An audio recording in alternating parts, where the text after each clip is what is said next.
find ourselves in the middle of the month of Elul. And as we all know, King Solomon tells us a very famous verse, Ani ledoidi v'doidi li. And we know that the acronym of those first four letters are Aleph, Lamed, Vav, Lamed, spelling Elul. But what is the message of those words? Ani ledoidi v'doidi li. I am to my beloved, and my beloved is to me. The simple explanation is we must do our part down here, arouse ourselves in the service of God, Torah, mitzvahs, davening, bringing ourselves close to Him, and then He will reciprocate and come close to us and draw Himself down, and we will see Him in our lives.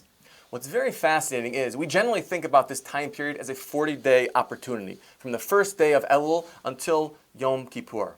However, what's very interesting is there's actually 3 40-day periods in the Torah leading up to this event. First, Moses goes up to Mount Sinai on Shavuos and gets the Torah. He stays up there for 40 days and 40 nights to come down on the 17th of Tammuz. What does he see? He sees the Jewish people worshiping the golden calf. He takes those 2 tablets that God had written the words of the Torah on, and he smashes them on the ground. He goes back up the next day for another 40-day period to try to reconcile with God, to beg for forgiveness, to forgive us for our sin of the golden calf. He comes down once again after gaining forgiveness and goes up a third period of 40 days, starting on Rosh Chodesh Elul, culminating on Yom Kippur, when he brings down the second set of tablets, the second embodiment of the Torah, so to speak.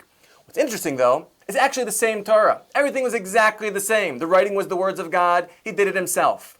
The only difference was, in the beginning on Shavuos, when Moses went up the first time, God gave him those tablets and wrote the law on it. The second time, God says, no, this time, Moses, you carve out the tablets and bring them up to me, and I will write those very same words. The Torah says, Psal lecha shnei luchos avanim karishonim. Hew out for yourselves 2 stones that were just like the first ones, and I will write on them. There's a very fascinating medrash that says, God showed Moses a quarry of sapphire in his tent. And he said, hew out the stones from that sapphire. And I'll tell you what, Moses, from the chips that have broken off from hewing those tablets, you can keep them.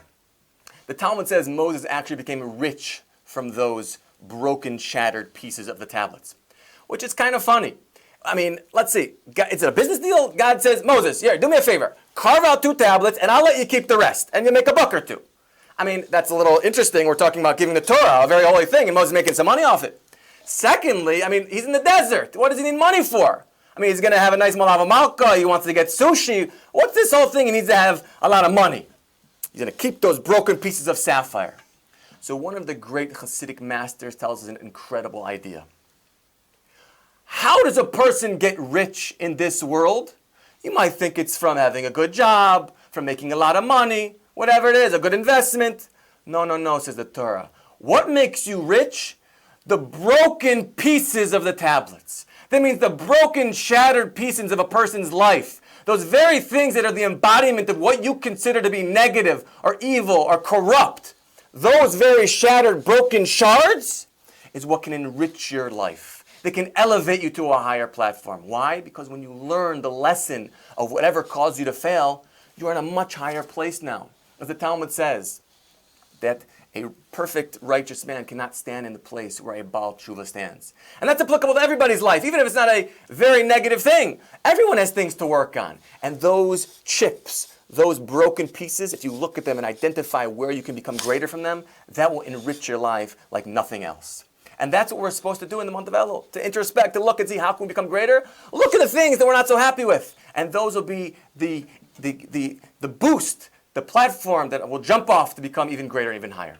Another idea, a very simple idea. We have to look at all the great things that God does in our life. For example, take for your health, for example. Every day we have to be grateful for our body, that we have eyes, we have hands, we have feet, we can talk.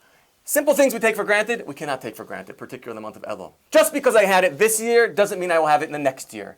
Everything is up for grabs on Rosh Hashanah. God is signing a new paper to see what we will have. So to have appreciation for what you do have will make God want to give you more the next year. And we can see the blessing that we say every day after a person does his needs. He uses the restroom.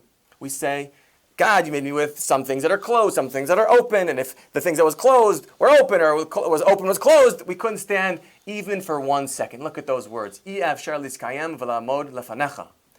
I afshar lamod. It will be impossible. But look at the words a little closer.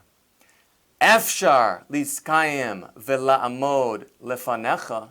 The very first words. It is possible to stand in front of you, God. The first letters of those words spell out the word Elo. Efshar liskayem v'la'amod lefanecha.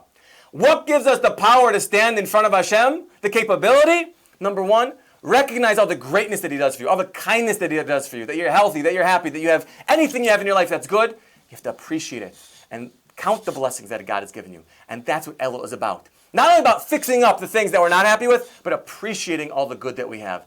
That is the greatest merit we can have coming into these days of judgment. And if we remember that, we'll surely merit for another wonderful year. And Efshar, this word, it's possible to stand in front of God. Well, the numerical value of that word is 581. The numerical value of God's name is 26. Yod Heh and Vav Heh. If you add Ohr Somayach, which is 555 to 26, it's also 581. Efshar, Ohr Somayach gives the efsharut, gives the possibility to stand in front of HaKadosh Baruch Hu, to count the blessings that we have. Not only to fix up what we've done bad in the past, and to bring us to a higher level, to jump to a very high place in connection with Hashem, but also to appreciate all the good. It's the possibility that we have, Efshar. And we should use that opportunity in Elul to come close to HaKadosh Baruch Hu. We should all merit to have a happy, sweet New Year, a kesiva, a chesima toiva to one and all.